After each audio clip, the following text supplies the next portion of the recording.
Selamat malam teman-teman dan adik-adik sekalian, dimanapun kalian berada, semoga baik-baik saja ya.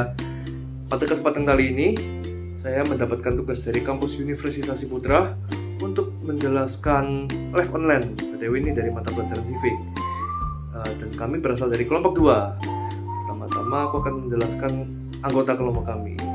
Pertama ada saya sendiri, Gabriel Stephen Francis, lalu 3 teman saya, Andreas Siamaja, Maulana Ilham, dan Muhammad Ali. Di sini kami ingin menjelaskan tentang pelestarian alam yang berhubungan tentang pengolahan limbah sampah plastik yang diubah menjadi aspal. Ingin mengetahui detailnya? Silakan simak penjelasan kami berikut ini. Ini juga ada yang menjadi PR, yaitu tentang sampah yang ada di Indonesia, di mana sampah plastik ternyata masih menjadi problem di Indonesia. Penelitian yang dilakukan oleh Gerakan Indonesia Diet Kantong Plastik pada 2016 menyebutkan Indonesia didominasi oleh kantong plastik atau kresek dan juga plastik tidak laku atau residu mencapai ini 62%.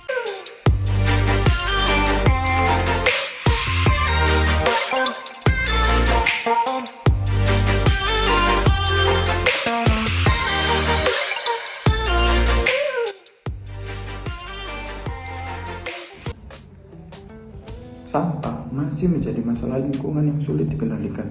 Aneka limbah dari berbagai industri dan terutama masalah sampah plastik masih jadi persoalan di berbagai negara, termasuk di Indonesia.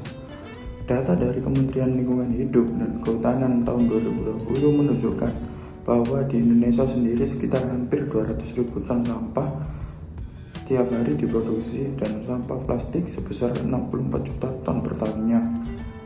Data sampah berdasarkan jenisnya, sekitar 40% sampah yang dihasilkan masyarakat berupa sisa makanan yang merupakan sampah paling banyak.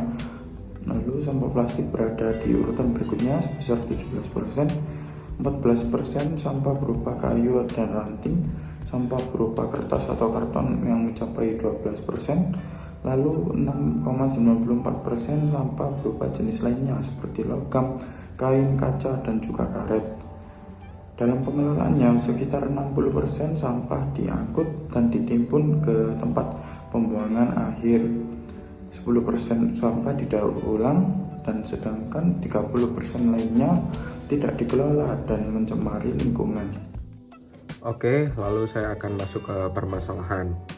Permasalahan yang pertama adalah banyaknya limbah plastik yang tidak terolah dan mencemari lingkungan. Kantong plastik yang terbuang ke lingkungan sebanyak 10 miliar lembar per tahun atau sebanyak 85.000 ton kantong plastik per tahun.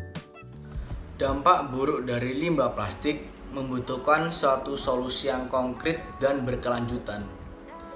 Solusi yang kami pikirkan adalah bagaimana mengubah limbah plastik ini menjadi campuran aspal untuk pembangunan jalan. Sebenarnya, solusi ini telah dilakukan penelitian oleh Kementerian Pekerjaan Umum dan Perumahan Rakyat atau PUPR sejak tahun 2004 melalui Balitbang Kementerian PUPR. Limbah plastik yang digunakan adalah limbah plastik kresek yang biasa digunakan oleh rumah tangga.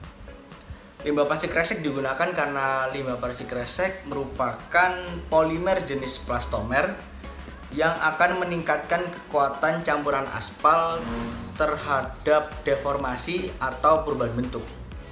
Proses pemanfaatan limbah plastik untuk campuran aspal terdapat 2 metode, yaitu wet process dan dry process.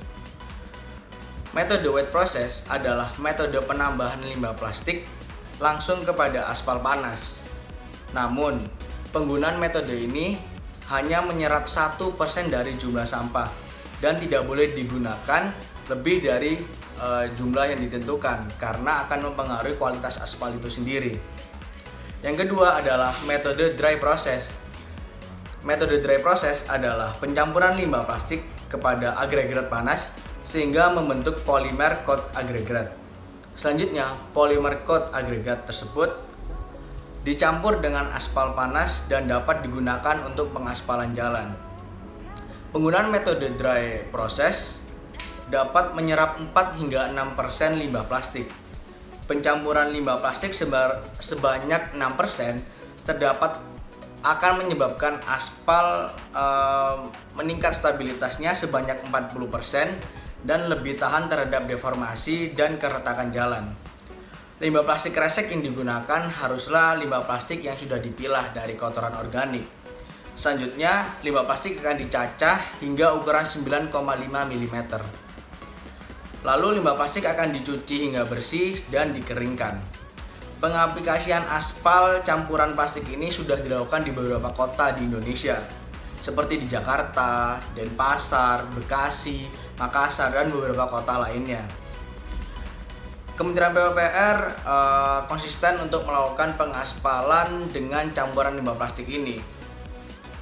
Pengaspalan jalan menggunakan campuran limbah plastik merupakan salah satu kebijakan yang dilakukan pemerintah untuk mengurangi pencemaran limbah plastik itu sendiri.